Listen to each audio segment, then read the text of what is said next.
Hi friends, good morning. ನಾನು ಅನಿತಾ ನವೀನ್. ಇವತ್ತು chow chow ಬಾತ್ನ tiffin ಬಾಕ್ಸಲ್ಲಿ ನಾನು ನಿಮಗೊಂದು ಸ್ಪೆಷಲ್ ಆದಂತಹ ಅಡುಗೆನ ತೋರಿಸ್ತಾ ಇದ್ದೀನಿ. ಏನಪ್ಪ ಅದು ಅಂತ ಕಾಯ್ತಾ ಇದ್ದೀರಲ್ವಾ? ಅದು ಕ್ಯಾರೆಟ್ ಪುಡ್ಡಿಂಗ್. ಇದಕ್ಕೆ ಬೇಕಾಗಿರುವಂಥ ಪದಾರ್ಥ ಹೇಳ್ತೀನಿ, ನೋಟ್ ಮಾಡ್ಕೊಳ್ಳಿ. ತುರಿದಿರೋ ಅಂಥ ಕ್ಯಾರೆಟ್, ಹಾಲು, ಸಕ್ಕರೆ, ಏಲಕ್ಕಿ ಪುಡಿ, ಗೋಡಂಬಿ, ದ್ರಾಕ್ಷಿ, ತುಪ್ಪ ಮತ್ತು ಗಸಗಸೆ. ಕ್ಯಾರೆಟ್ ಪುಡ್ಡಿಂಗ್ ಮಾಡೋದು ತುಂಬಾ ಸುಲಭ.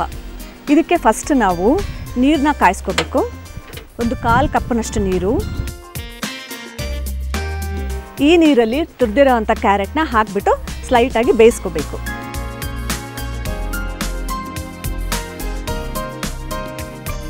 ಸಾಮಾನ್ಯವಾಗಿ ಕ್ಯಾರೆಟ್ನ ಹಾಗೆ ಹೆಚ್ಚಿಬಿಟ್ಟು ಮಕ್ಕಳನ್ನ ತಿನ್ನಿ ಅಂತ ಕೊಟ್ಟರೆ ಖಂಡಿತ ಯಾರೂ ತಿನ್ನಲ್ಲ. ಅದಕ್ಕೆ ಈ ಥರ ಒಂದು ಸ್ವೀಟ್, ಅದು ಡೆಸರ್ಟು ಇಲ್ಲ ಪುಡ್ಡಿಂಗ್ ಅಂತ ಒಂದು ಹೊಸ ಹೆಸರಿಟ್ಟು ನೀವು ಕೊಟ್ಟಾಗ ಖಂಡಿತ ಅವ್ರು ರಿಲೀಶ್ ಮಾಡ್ತಾರೆ. ಇದು ಕಣ್ಣಿಗೆ ಸಹ ತುಂಬಾ ಒಳ್ಳೆಯದು. ಡೈಲಿ ಕ್ಯಾರೆಟ್ ತಿಂತಾ ಬಂದರೆ ನೈಟ್ ಬ್ಲೈಂಡ್ನೆಸ್ ಅಂತ ಏನು ಹೇಳ್ತಾರೆ, ಅದನ್ನು ಸಹ ನಾವು ಹೋಗಲಾಡಿಸ್ಬೋದು. ಸ್ವಲ್ಪ ಸಾಫ್ಟ್ ಆದರೆ ಸಾಕು.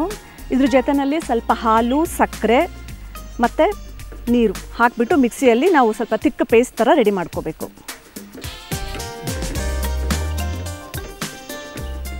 ಸ್ವಲ್ಪ ಸಾಫ್ಟ್ ಆಗಿದೆ, ಇಷ್ಟಾದರೆ ಸಾಕು. ಹಸಿ ವಾಸನೆ ಹೋಗಬೇಕು. ಕ್ಯಾರೆಟ್ ಬೆಂದ ನಂತರ ನಾವು ಹಾಲು ಮತ್ತು ನೀರು ಎರಡೂ ಸ್ವಲ್ಪ ಮಿಕ್ಸ್ ಮಾಡಬೇಕು.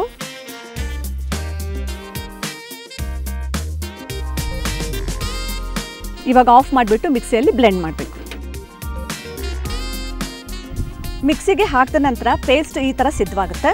ಇವಾಗ ಮತ್ತೆ ಇದನ್ನು ಬಾಯ್ಲ್ ಮಾಡಬೇಕು. 1 ಕಪ್ ಕ್ಯಾರೆಟ್ ತಗೊಂಡಾಗ ನಾವು ಅರ್ಧದಿಂದ ಮುಕ್ಕಾಲಿನಷ್ಟು ಸಕ್ಕರೆ ಹಾಕಬೇಕು. ಇಲ್ಲಿ ಅರ್ಧ ಕಪ್ನಷ್ಟು ಸಕ್ಕರೆ ಹಾಕಿದ್ದೇನೆ. ಸಕ್ಕರೆ ಕರಗಿದೆ. ಇವಾಗ ಗಸಗಸೆ 2 ಸ್ಪೂನ್ನಷ್ಟು. ಇದು ಹಸಿದು ಹಾಗೆ ಡೈರೆಕ್ಟಾಗಿ ಹಾಕಬೇಕು. ಇದು ಬಾಯಿ ಹುಣ್ಣೇನಾದರೂ ಆಗಿದ್ರೆ ಬೇಗ ಹುಣ್ಣೆಲ್ಲ ಕಮ್ಮಿ ಆಗಿಬಿಡುತ್ತೆ. ಇನ್ನೊಂದು ಸ್ವಲ್ಪ ಗಟ್ಟಿ ಆಗಲಿ. ಆದ ತಕ್ಷಣ ಕೊನೆಯಲ್ಲಿ ಏಲಕ್ಕಿ ಪುಡಿ.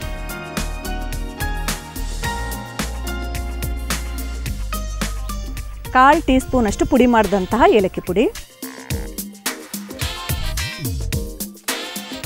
ಇವಾಗ ಇದನ್ನು ಸೈಡಲ್ಲಿ ಇಟ್ಬಿಟ್ಟು ನಾವು ಕ್ಯಾಶ್ಯೂ ನಟ್ಸ್ ಮತ್ತು ದ್ರಾಕ್ಷಿನ ಫ್ರೈ ಮಾಡ್ಕೊಳ್ಳೋಣ.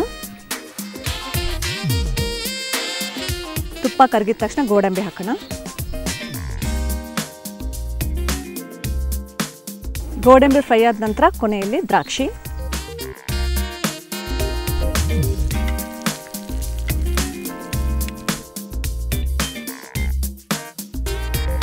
ಈ ಸಿದ್ಧವಾದ ಪುಡ್ಡಿಂಗ್ನ ನಾವು ಸರ್ವಿಂಗ್ ಬೌಲ್ಗೆ ಹಾಕಿಬಿಡೋಣ.